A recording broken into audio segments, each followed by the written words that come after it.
Hey everyone on LinkedIn land, it's another episode of UnTangled, and we are here live at the Nonprofit Technology Conference in Detroit, Michigan. I'm Jen Frazier, your host, CEO and founder of Firefly Partners, and I've been doing this crazy nonprofit technology work for about 25 years or something like that, if we're keeping track, goodness gracious. And really excited to have great conversations in digital and AI for social good. And I bring on a great guest every week. We talk about cool topics. We laugh, we cry. It's amazing. So this week I'm joined by Bree Benn, the co-founder and COO of Advocacy AI. Very appropriate guest to have on my show. Bree, thank you so much for being here. Thanks for having me. Hopefully more laughing than crying today. It's only crying. It's only crying. Tears of joy and laughter. We're not sad. It's okay. We are always optimistic on the show, except for when we talk about doom and gloom of, the current political situation. We won't go down that rabbit hole, though. So we're here at NTC, as we said, and we're super excited. It's obviously 3 days. If you haven't been here, you should come. It's every year in the spring, sometime March and April, and it's in a city, various places across the U.S. I don't think they've done any international, but this year it's in Detroit. And today, thankfully, the sun is out. The last 2 days it's been kind of rainy, and now it's sunny and beautiful, even though it's cold. But that's okay. We like when the sun comes out.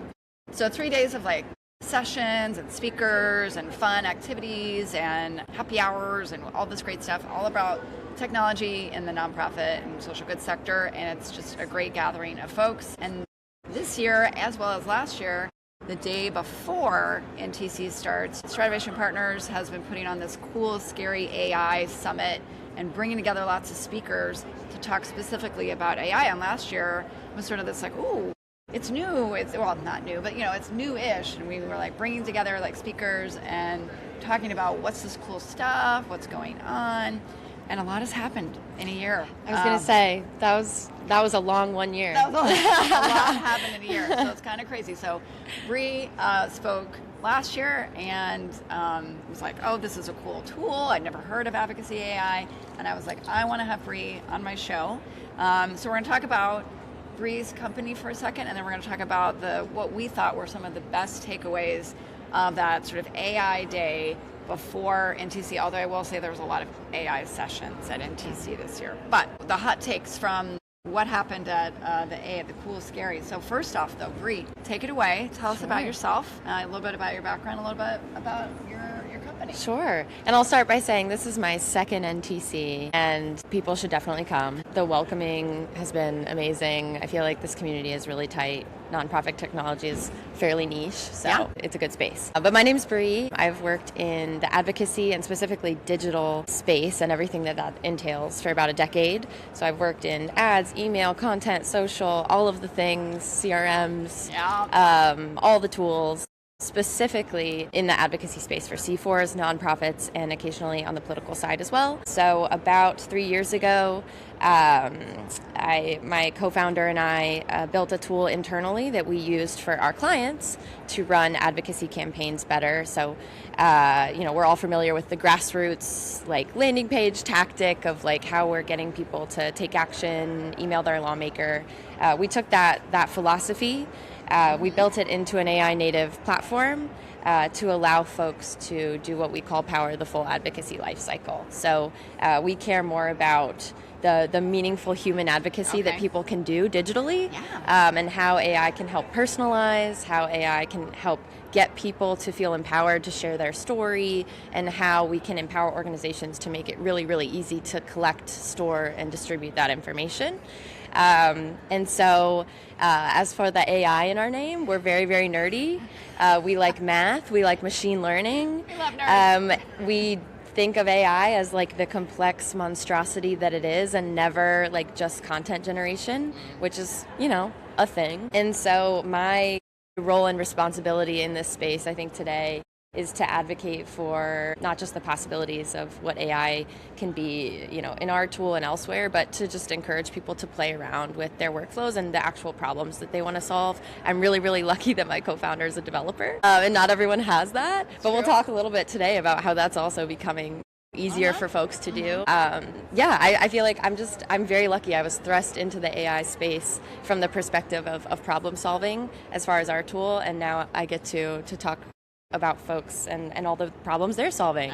So yeah, I'm from Ohio. I live in Japan right now. Just throwing that in. It came all the way from Japan. No, for NTC. Yeah. It's that amazing. No. It's that amazing. Just happened to work out while we were here in the States. And visiting my mom and all those fun things. But we have a lovely view of the river and of Canada across the way. Exactly. And it's very international. It is. It's very, very avant We're going here. global today. And it's good to be here. I'm excited to talk about the Cool Scary AI Summit. It is the 1-year anniversary of me attending the first summit in Baltimore. And so we're going to be recapping 1 year later, which I think is exciting because a lot has changed. So a lot has changed. I feel like I'll give some of my hot takes and then Bree can give some of her hot takes. But really the big thing for me was, and a lot of the folks that come to this and are speaking at this summit are the nerds, a little bit of the definitely the early adopters, and not just early adopters, but the innovators and the people trying to push the tools to do more things. So it's definitely really cool to come and hear what people are doing and what they're thinking about it, because it's not just folks who are like kind of, I'm going to dabble or whatever. They're like, no, I'm taking this thing and I'm putting the gas down to the floor and we're figuring out what we can do. And I had three sessions that I thought were really fun and interesting that I'll talk about, maybe even a sneaky fourth. So again, these are folks that are mostly already doing sort of complex things with AI. We're no longer talking about, at this summit, it's no longer about like, here's how you recap your meeting notes or something. We're like, yeah. That's great. And yes, everyone needs to do that. But it's like, what else is possible? What's actually happening? And again, between the talks of last year and this year, I would say the major difference is definitely watching what has been possible for those early adopters to really be doing. So one of the sessions that stood out for me was Chris and Leah, that are from Engine 9, one of the co-sponsors of it. Really, Chris was the one who actually talked about Leah's accomplishments. I was like, why isn't Leah telling this story? But it's fine. I'll have her on the show. She'll tell us all about it. But she rebuilt Engine 9's website using Replit in she said a day or something, or a day or two or something crazy. And if you go to the Engine 9 website and look at it, you're like, this is crazy. This is insane that she's not a developer, she's not a coder at all.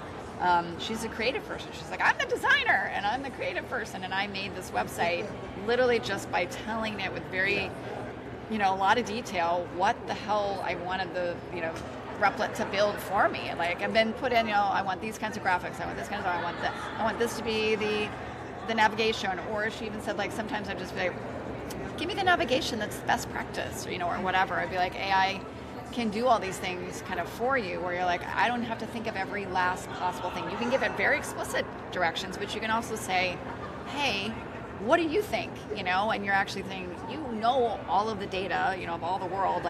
What is the best practice for this? What is the best practice across the websites right now? What are people doing? Could we spell Replit? Actually, because I wrote it down and it's kind of a weird word. REPLIT.com. Yeah, Replit.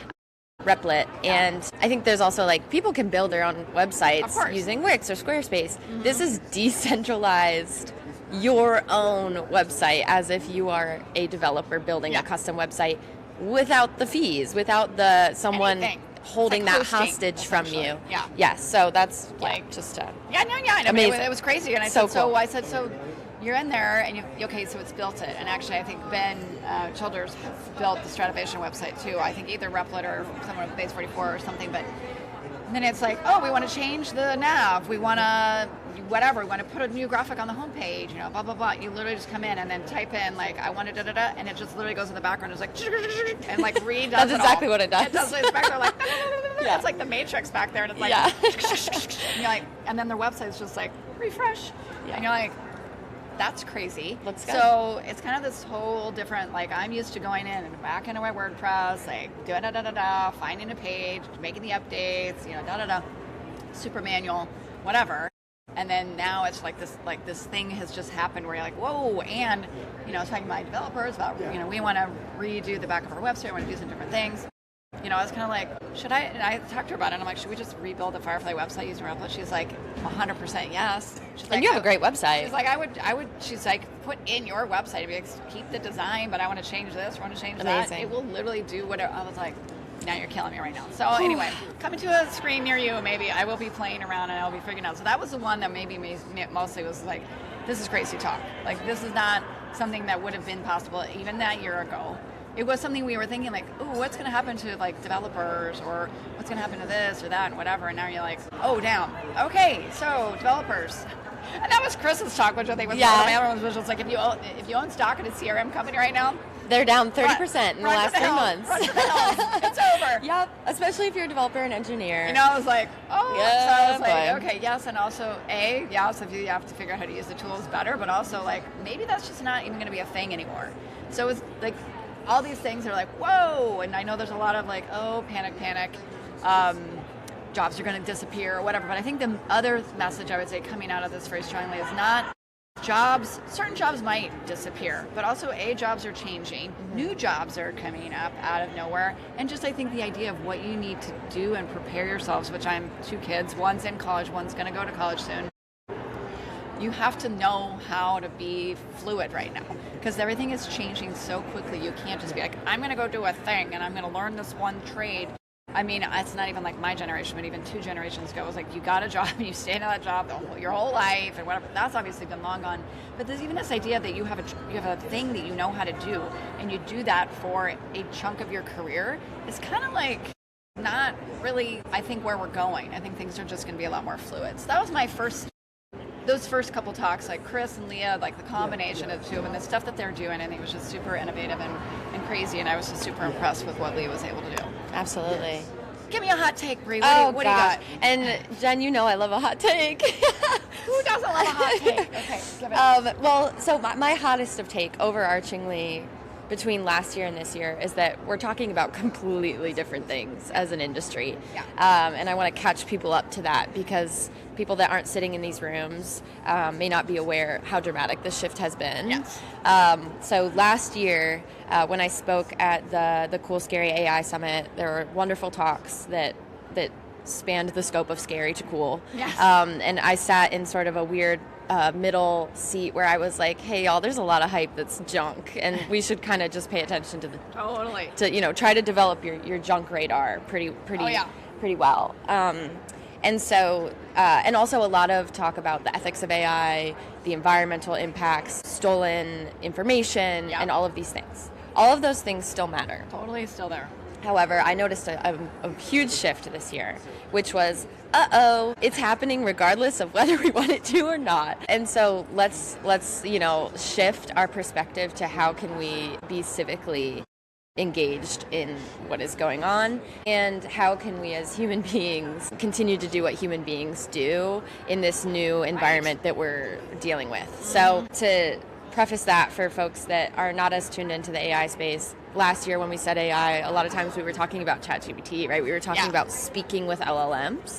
And this year we're talking about all of the ways it is integrated into our lives already and who holds power when it comes to who has AI, what technology is already doing with our data, with our information, with the devices and the programs that we use every day on a massive scale, and we have no choice otherwise. Payment systems, airplanes, desktop systems, etc. So all that to say, huge shift this year, and one of my favorite talks was Anne Murphy. She leads an organization called She Leads AI, and I'm excited to continue talking with her. She is going to laugh at me if I can't pronounce this right. Anti-techno-feudalism was a large piece of her talk, and I do not like buzzwords. However, I learned this word, and it resonates with me because it is about rejecting the idea that a tech oligarchy should exist, which is what we currently have right now. I like to even call it the tech oligarchy. Yes. So, like, we are at the whim of the technology that we use, and we have limited options. We do. And so Anne Murphy's talk was about it is our civic responsibility to be engaged in how AI works and how we can use it for good. And I love that she was the first talk because everything else kind of filtered down from that. It was like, okay, but the question is no longer to do or not to do. It is how are we doing it? How? And all of these people are doing such incredible things to protect security, to protect jobs, to make our work more efficient. I think it was Aram at Change Agent AI who said, nonprofits' revenue is down 50%, and they're at a 5-year high cost for, how much things cost to operate. Yeah. AI produces a lot of opportunity in that regard for nonprofits to just do their work better. So that's no one hot take. That's my highest of hot takes. That was a combo take. Yes, okay. and I can get in the weeds. Yeah, let's get in the weeds. Let's get in the weeds. I'll tell you one more of mine, and then we'll keep going back and forth until we just feel like we need to stop this madness. And get more caffeine. Okay, so the other one, anyway, I'm going to have this woman on my show at some point, so look for this in an episode coming. But her name is Christine McGilvray, and she's from a group called Voters Not Politicians, which I think we can already tell you what that means. Voters Not Politicians, which I'm already in love. Her talk was called Technology versus Democracy, or Technology for Democracy. And honestly, I won't give away everything because she was going to definitely come on the show and give her talk all over again if I can convince her to do so, which I think I can, because she was very passionate about what she was talking about. But it was basically kind of a breakdown of the history of even just democracy and the Constitution and what actually the tenets of democracy actually are, and then why everything that's happening right now in the technosphere and the broad technology, oligarchy, blah, are basically working against all of the tenets of democracy. And she even pointed out that the concentration of wealth that we're watching and experiencing happening right now is actually it's like unconstitutional for that concentration of wealth to be happening. I think a lot of people get in this mindset of like, but no, we live in a capitalist society. Concentration of wealth is inevitable, or it's fine, or whatever, or blah blah blah. And she was just like, nope. This is why this is just fundamentally anti-constitutional. And I was like, this is crazy. And she talked about all these different things along the way about, I won't spoil other things again, but it was very, it was like a history lesson. It was a civics lesson. Same thing. It was about, we owe it to ourselves. It's actually our civic duty to be involved and understand what's going on and what actually the Constitution actually is and means. It's a living document. Right now we're watching it being put in the shredder. And it's our duty as citizens in this country to actually speak up and stand up and be like, the tech oligarchy with their control over all of us right now is actually unconstitutional, and we need to fight it from a constitutional lens, not just, hey, I think you guys are a bunch of, expletive. And I disagree with, your worldview and all these other things. Yes, and it's actually but they're also really just working against the Constitution, which is the fabric of what this country is built on. So it was a little bit like the technology, and then she gave examples of why the technology should be working for democracy versus against the democracy. So it was just a really cool talk. Plus you think I get fired up? That woman was fired up. So I can't wait for her to come in and just be like, and talk about this stuff. Because it was I learned so much, and I'm a history person. I was a history major. I know, and I care about these things. But she actually turned it and shaped it in a way I just hadn't really thought of. So that was a really cool thing to me. It was just how it shifted the dialogue for me around from no, it's actually saying Anne's talk. It's no, it's your civic duty to be aware, to be involved, to be engaged, to be speaking up against these things, because it's not we're all just not passive little folks sitting here on their ride or something. Right. It's our country too, and we get to decide the direction that it takes. Right. So thank you, Christy, for that fired up talk. I already reached out to you. You're coming on my show. Saying it right here. All right, Bree, next hot take. Well, I'll just add to that as well. Another hot take. I work in advocacy. I have an advocacy tool with AI in it, and with the word AI in it. And last year, that was very confusing to people. And we had some folks saying, "Okay, awesome. Can we generate 1 million? Can we generate 1 million civic interactions with our government using AI?" And we go, "Oops, that's not at all what this is." And this year, it is okay. My soapbox is, how do we petition our government effectively, right? I started on the Hill. How do we make democracy work and make it grassroots powered?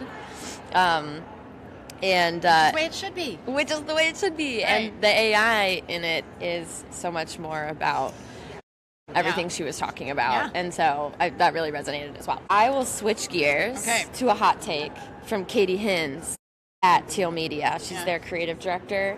And I underlined authenticity and collaboration, which are not some words that come to mind when people think about AI. However, I mentioned to Aram, Katie, it was a central theme of like, how do humans do human work better and more collaboratively with AI? And Katie talked about how she's coming at this from the creative and the designer perspective. Websites were a theme, tech tools are a theme. We're at the Nonprofit Technology Conference. And from the designer perspective, her philosophy and her thesis is that all creative folks who are designers are now being asked to become creative directors. And that kind of is a very, that's big like, difference. yes, it's happening. Yeah. It's kind of, but to have the vision of what good design is fundamental and human. Yeah. To have the vision of what is inappropriate or stolen or bad for a brand, for an ad, for an email, is human, not AI. And so I think it was actually Leah that mentioned. It was Leah, yeah. It went into she went into about that the brand and brand still being such a human thing. You're never going to get away from that. And Leah mentioned, and this is, I'm too young for this. However, I was like, gosh, I want to pick her brain about this. She said when desktop publishing became a thing, organizational leaders were like, okay, perfect, we can get rid of some of our designers.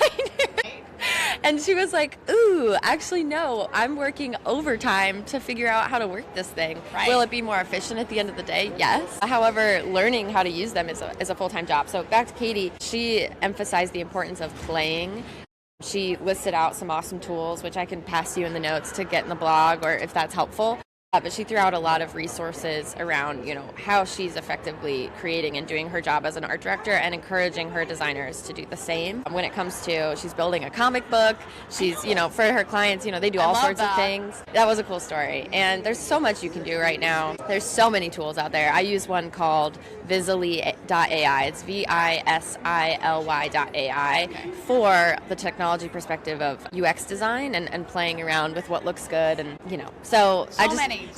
There's so many. Last year's was the one where Leah listed out all the different tools that were That's right. designed, She did. Which have tripled since I'll go then. right? I Yeah. mean, that's like the creativity, though. It's kind of like this. I feel for, I'm not a creative. I mean, I'm like, I don't design, but I feel like that's a space that I'm like, my daughter was maybe thinking, oh, I could do graphic design. Now she's like, it's literally not going to be a thing. And I have to go back to her and be like, it is going to be a thing. And if you have the vision, and some people don't, some people do. So maybe that's becoming more, Yeah, again, I think it's more the creative direction or whatever. Maybe you're working with the tools, but the human element, even in something like design or, maybe then find the back-end video production and things like that, that maybe people, and again, I still think AI will do a decent job, but there's always going to be that like extra step or extra, the human take on it. It's never really going to go away, especially and I would say in design, it's definitely not going to go away. It's just you can see that it's gonna get better, and it's for people who are like, I just need a quick thing, or I need a quick thing to be mocked up. Or what is the best practice? I want to do X, Y, and Z. Help me brainstorm. But like real, like when you're trying to get something done really well, though, you're still going to go back to the people because it just doesn't. It's not going to quite be able to do it for you. And there's always going to be that interpretation layer. There's always going to be just sort of that other that human element that I just feel like right now people can maybe breathe out, and then it's about adapting to the tools in the environment, but not saying, oh, this job is now gone. Right. And so that's, I think, we saw that. I think there was a little bit of like, let's take the panic out of the room just a little bit, but there is an adoption happening. So there's a movement and a change, but it's like not elimination, which I think was basically kind of an overarching theme too from the talks, was like, we're all being impacted by this. Get in the game. Especially if you're a developer and engineer. A developer, engineer, creative, whatever. If you're a writer, like my boyfriend's daughter's a writer, and he's like, she's a beautiful brain. She's an amazing writer. Will that go away? No. It's just not going to go away. So I was like, the AI can write, but it's so not, it's not original creative thinking, and you can always pick it apart. And be like, that great. Oh yeah, and if you can spot AI, that's now also a skill. Please share how cringy it is when you see it. When it's just, oh my god, saw something, I think it was even posted on LinkedIn where it said like, it was like in a newspaper and it had blah, blah, blah, blah, blah. And at the bottom it said, now would you like me to recap this and blah, blah, blah. And you're like, yes, please. They didn't even bother to like remove that out. Just so bad. The whole so thing and bad. put it and publish it. And you're like, oh, so bad. Come on. And so oversimplified. Because again, when we're talking about creative stuff, we're not talking about generating images, like only. Right. Or, ever. My sister has a doctorate in rhetoric and writing and is not using LLMs at all. And her brain is wildly useful for all of their clients. And so we're really talking about in an email, I know that it needs to be 200 pixels by 600 pixels, and it needs to convey this on mobile and desktop. I know the ad specs for Meta and for different ad placements, and I need to be able to art direct to my designers who are using these tools to help them. I don't do this work anymore, but that's the creative process we're talking about. It requires a human level strategic understanding. A lot of setup. The best outputs are always coming from that. Also, you're putting a lot of stuff into it to get the very specific thing out that you're looking for. If you want it done really well, though, you are going to end up going to a human, designer and not just being like, hey, spit this out. So, and then you're needed to be on the other side of it. All the outputs need to be double checked, reviewed for accuracy, like all these different things too. So you're like, yes. So we haven't given up to the robot overlords yet. No, we haven't. We're not going to, but it was just a really interesting mixture of conversations too about, it was a little more like ethics and like involvement and like, I like the duty part of it that I don't think we heard at last year's that came through so strongly this year. Okay, last hot take. We're almost out of time. Can I do a hot take from your talk? Because I don't think you would shout out yours. I love Jen's talk. What was the title of it? I didn't write it down. It was called Women, AI, and Nonprofits, basically. Okay. So Jen pointed out some really interesting gender gaps in tech adoption in history, and how important it is and how women are playing with these tools and playing and understanding. And that room was certainly full of women. And Anne, who I'm going to go find, and all these cool people. Yeah. And so you shared a lot of cool organizations. It is a privilege to have time to play and to understand these things. Yeah. I am lucky that I have time to play and understand these things. But thank you for encouraging us to continue to do that, because that's how we learn. There's so many panels on AI at NTC, like you said, but people really just want what do I do? How do I solve my problems? Yeah. And the best person to figure out that sometimes is you. You know what problems you have. And you're the person that Jen wants to hear from next. Let's figure this out together. Yeah. It was definitely it was like 80% of staff in nonprofits are women. Yeah. And women have a slower adoption into technology historically. Right now, the overarching sort of gender gap has maybe closed when it talks like who's using it. But it was really the two things that stuck out for me when I was doing my research for it was the depth of use is still quite different. So maybe women are using it, but how are they using it? Pretty surface level still, whereas more men are getting deeper into it. And the confidence that are self-reported by women is still super low. Like, I'm using it, but I don't really know a lot about it. And I want to bash both of those things out and just be like, no, we are here, we're using it. I encourage all the women in the room and I encourage all the women out there, go deeper. That was my thing. Get in there, use it.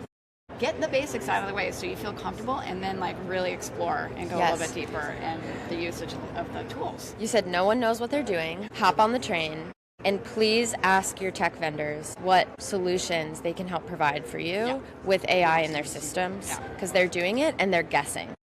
And someone at your tech tool, at your firm, at your consultancy should be considering these alongside you. So 100%. Ask a lot of questions and make sure that they're listening to the problems that you need solved. I'll keep going. I'll double down on that. There's no dumb question right now when it comes to AI. I feel like that's something you always have to say to women in the room or whatever. Be like, hey, if you have that question, tons of other people have the same question. Yeah, don't be intimidated. Get in there. Let's do it. Come ask me the questions. Let's help solve this stuff together. Let's figure it out. But so the hot takes are great. The hot takes from the cool, scary AI day were even cooler because it was literally just a jam-packed day full of AI. Full of nerds and experts and tech people. Talking about AI and what's possible and what people are doing. And I would say I'm excited for the possibilities out there. And if you're interested in talking to Bree or I mean, obviously Bree would love to talk to you about Advocacy AI. It's advocacyai.com. Not to be confused with advocacy.ai, which was taken. Don't go there. Advocacy AI. Thank you. Check it out. Very cool. Bree and Tom made a really cool tool. I've had a couple tours through it, and I'm like, wow, this is a good use of AI. Like, this is a good use of helping people exercise their civic duties, more effectively, I think. So check it out. And then fireflypartners.com. We know how to find Jen Frazier. It's not hard. I'm easy to find. That's my favorite National album, by the way. Just a little plug for my favorite band, The National. It's fine. Love those guys. Next week, I will be joined by Rachel Kimber, nonprofit strategist, tech ethicist, and AI practitioner, and we're going to be talking about from stuck to strategic, leading AI team alignment, which is a big one because you actually need this alignment inside your organization, and the leadership needs to be aligned to help get AI adopted appropriately inside all of our organizations out there. It's time, people. We're doing this. We're going to make it happen. And thank you, everybody, for showing up today from our hopefully not too crazy loud NTC backdrop. We want to do a quick pan, but I think that might make everybody on LinkedIn be a little seasick, so we're not going to do that. But faces to say that we're having a great time here in Detroit. The sun's out, it's beautiful. Hope everybody out there has a great rest of your Thursday. See you next week on UnTangled, noon Eastern.